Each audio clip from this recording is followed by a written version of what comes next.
The Talking Trees Redemption.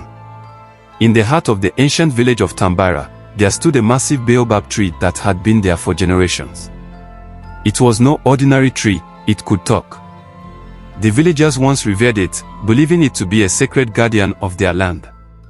But as the years passed, the tree became cruel, demanding sacrifices and punishing those who disobeyed its will. At night, its deep voice would echo through the village, calling out names. Whoever was called had to bring offerings of food, livestock, or even their most prized possessions. If they refused, disaster would strike, their crops would wither, their cattle would disappear, and sometimes, the person would vanish into the forest, never to be seen again. The air in Tambara was thick with fear as the baobab's deep voice boomed across the village. Musa, son of Tond, stepped forward. Musa, a young father, clutched his wife and child, his face drained of color. The villagers turned their heads away, afraid to even breathe too loudly. Slowly, Musa stepped out, his knees shaking. He knew what awaited him. The great tree's branches stretched like long, twisted fingers under the moonlight. A gust of wind carried the scent of decay. "Your offering, Musa," the tree demanded. Tears streaked Musa's face as he placed a clay pot filled with grain at the base of the tree. But the tree's laughter rumbled like distant thunder. "Not enough." Musa fell to his knees. "Please, Great One. That is all I have." The wind howled, and suddenly, Musa let out a strangled scream. His shadow stretched unnaturally, pulling toward the tree.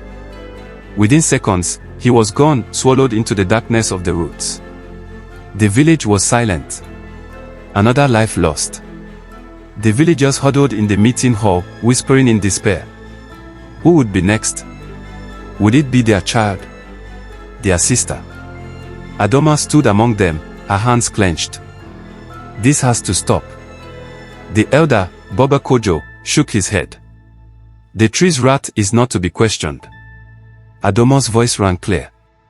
"But what if it can be reasoned with?" Gasps filled the air. Adoma's friend, Kofi, grabbed her arm. "You cannot talk to the tree. It will kill you." She pulled away. "Then let it try."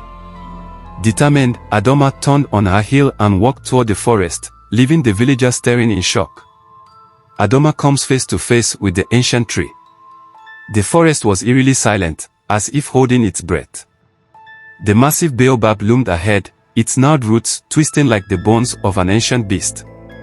"Why do you come?" the tree's voice growled, its back creaking as it moved. Adoma stepped forward, her chin high. "I have come to ask why you bring suffering to my people." The tree's laughter was like dry leaves rustling in the wind. "Because fear is power." She touched its rough back, feeling the pulsing energy beneath. "That is not power. That is loneliness." The tree recoiled. "What do you know of loneliness?" Adoma's voice softened. "More than you think." The tree laughed again. "Power is meant to be feared." Adoma looked at the tree with sorrow, not fear. "But power without love is hollow." For the first time, the tree hesitated. No one had ever spoken to it this way. She stepped closer and placed her hands on its rough back. "Once, you were a guardian.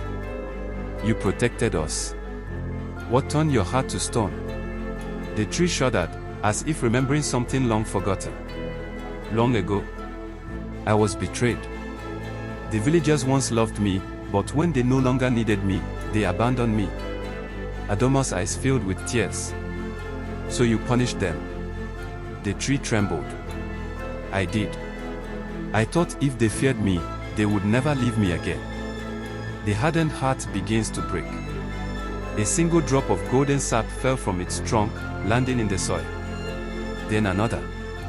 And another. The tree was weeping. Adoma placed her hand against the bark. "But love is not meant to be forced." The tree shuddered, its dark aura fading. The tree transforms from a monster to a protector once more. The next morning, the villagers gathered at the edge of the forest, expecting to hear the tree's call for sacrifice. Instead, silence greeted them. Then, Adoma emerged from the trees, smiling. "The tree has changed. Slowly, the villagers approached, fear still gripping their hearts. But instead of darkness, they saw something new, flowers blooming around the roots, golden sap trickling like honey, and a warm breeze rustling through its leaves. A deep, gentle voice rumbled from within. I wish to give, not take. The people wept with joy. Children ran forward, touching the once fair tree. The tree, in turn, dropped sweet fruit into their hands. I have wronged you all, the tree said softly. Love has defeated my anger. From that day on, the talking tree of Tambara changed. No longer did it demand sacrifices or spread fear. Instead, it used its wisdom to guide the villagers, offering shade, fruit, and knowledge to those who sought it. And so, love conquered ruthlessness, proving that even the hardest hearts could be softened by its touch. And so, love had conquered fear, and Tambara flourished once more.